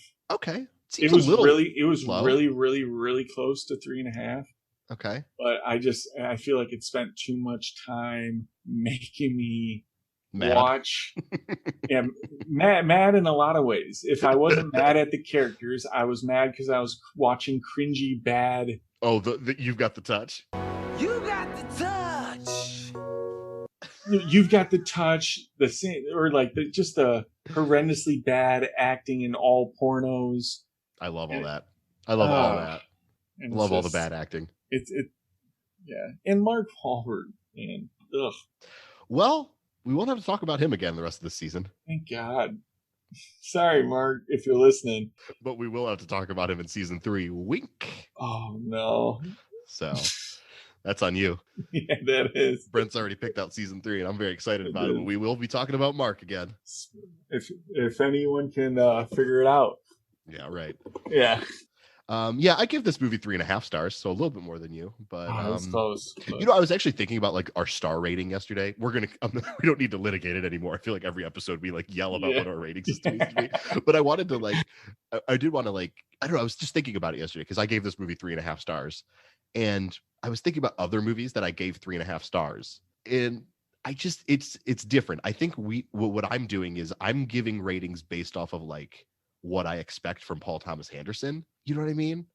And there are other movies where I'll give it 3.5 stars, and I think that that's a great thing because of like what that movie could possibly achieve. And like I think the ceiling is 3.5 stars on other movies, whereas this movie, right? So I mean, this is a long-winded way of saying I gave this movie the same rating I gave Twilight Saga: New Moon.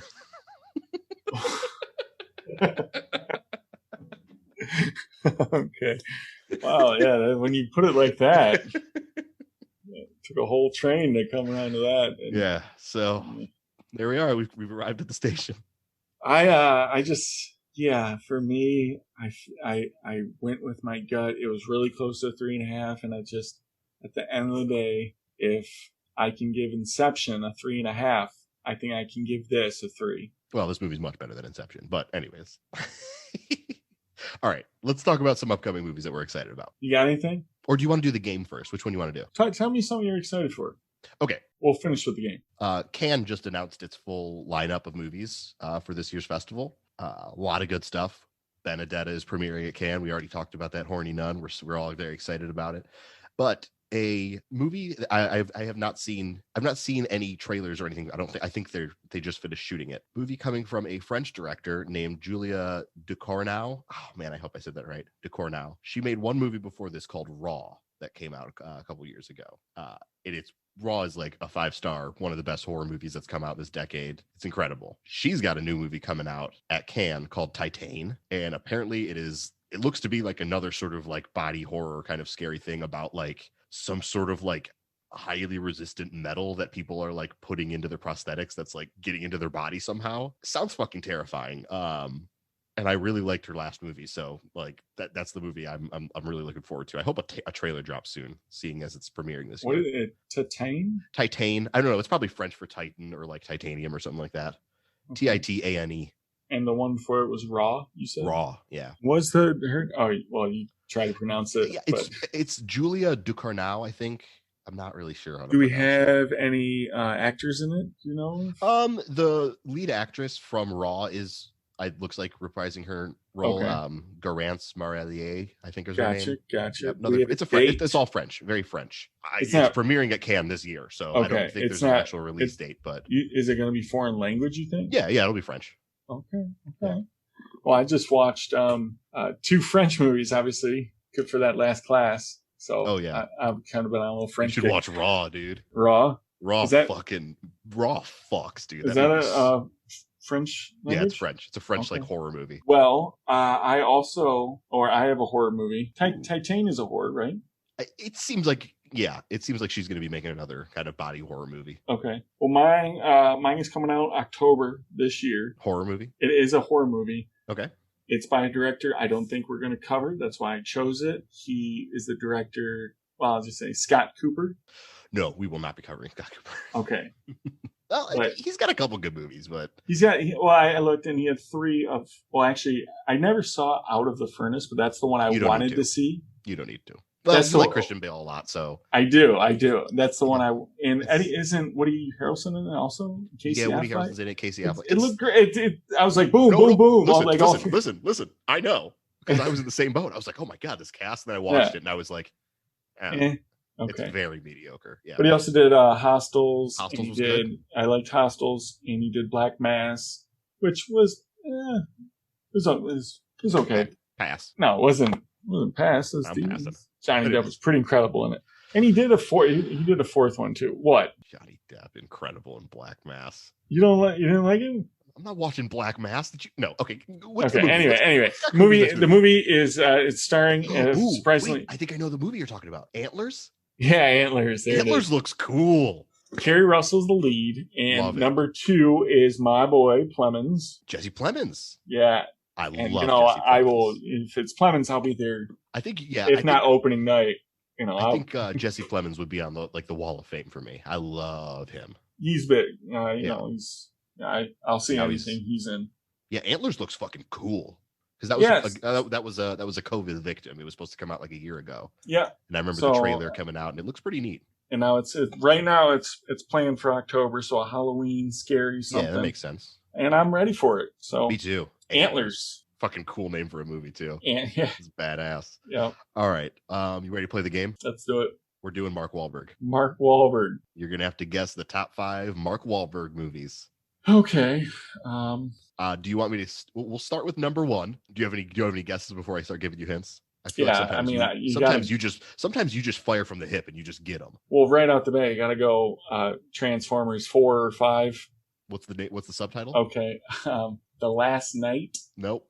Okay. I don't know if this is 4 or 5. Okay. I don't know which one this is. Transformers 1, then there's Revenge of the Fallen, then there's Dark of the Moon, then there was Extinction? Age of Extinction. Age of Extinction. Where he plays Cade Yeager. What the fuck? Get out of here. So his number 1 grossing movie is Transformers Age of Extinction. Number 2 is... The one right after that? No, that's the only Transformer movie in the top 5. Really? Yes. Interesting. Yep. Is The Departed in the top 5? The Departed is number 6. You're no fucking cop. Oh, okay. Yeah, just outside. I will say 2 of these movies are comedies. Number 2 is one of his comedies. Okay, so Daddy's Home 1 or 2? Nope. Other guys. I was gonna say Daddy's Home is number 5. Daddy's Home is number 5. Yes. Okay, like checking those off. Yeah. And there's another comedy you said. Yes, number 2 is also a comedy. Not the other guys, or is it the other guys? No, not the other guys. Okay. What's his other big dumb comedy that he did? He's got 2. There's 2 entries in it. Oh, I'm not. It's not like a Pain and Gain or Two Guns or no. It's like a Shooter. No. It's a gross comedy. His co-star is like fucking. Oh, do you got it? Ted.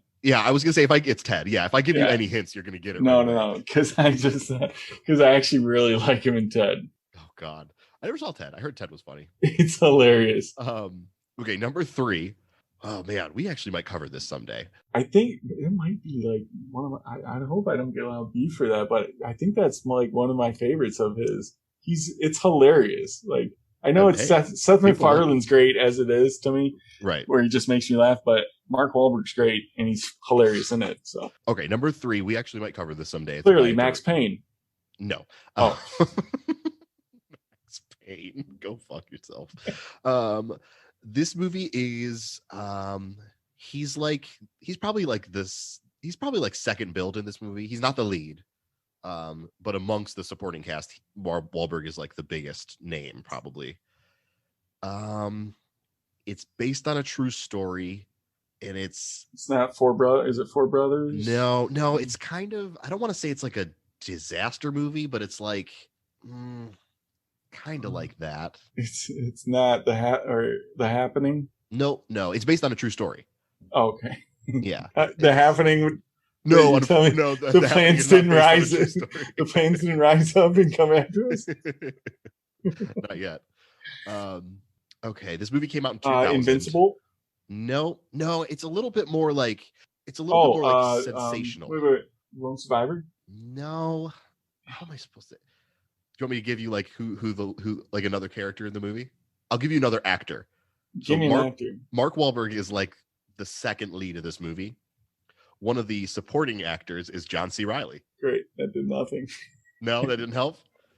I feel like if I give you the lead, you're going to get it immediately. It's not Basketball Diaries. It's more of like an action movie. Not action. It's kind of action packed, I would say. It's like, oh man. All right. The lead is George Clooney. Oh, doggone it. Perfect Storm. The Perfect Storm. Yeah.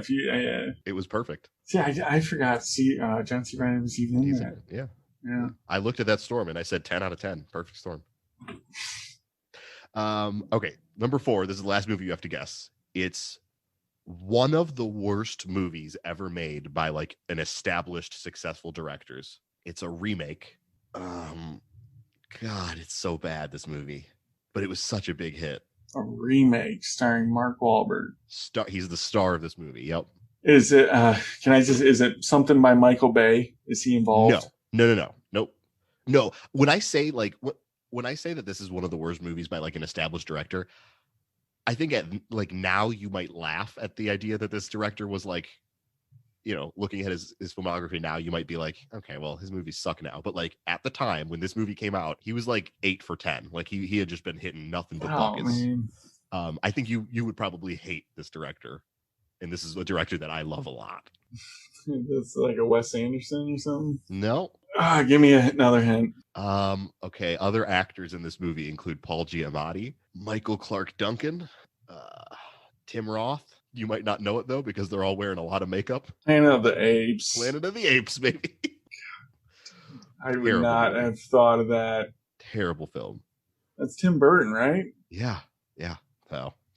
Well, you guessed the top 5. It was a tough one. A lot tougher than I thought. Yeah, I know. I forget. Like it's kind of wild to think about how long he's been around, because like he's been getting a push. I feel like, I always feel like actors or actresses will get like a pop or like a push for a little bit.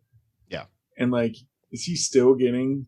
He just kind of evolved into his own action. Yeah, exactly. He sort of made his own brand. He like produces his own movies now. Like, yeah, he's sort of like Liam Neeson had that like chunk of like 10 years or like 5 years where he just shifted to nothing but action. He's still doing that.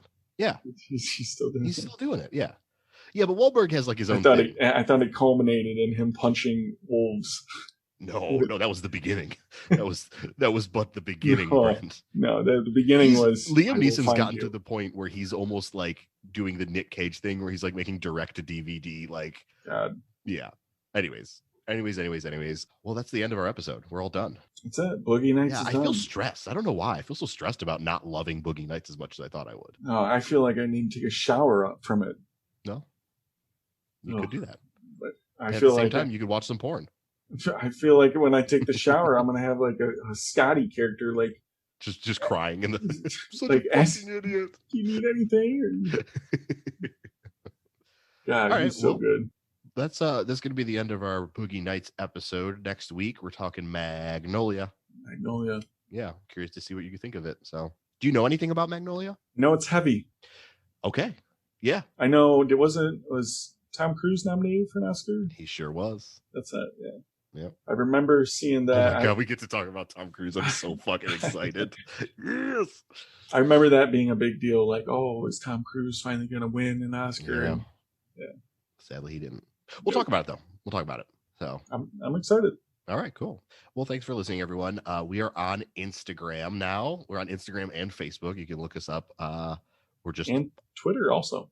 We are. Yep, we are on Twitter. Yeah, but you can look us up on Facebook. Just look up our name. Instagram, we're at Film School Dropouts Pod. I think we're the same on Twitter, right? I don't know our Twitter handle. Is that bad? That's pretty bad. Film School Dropouts, probably something like there. You'll find it if you look. You'll find us if you dig hard enough. But yeah, our next episode will be next week. It'll be Magnolia, and we will see you then. Thank you for listening. My name's James. I'm Brent. Goodbye.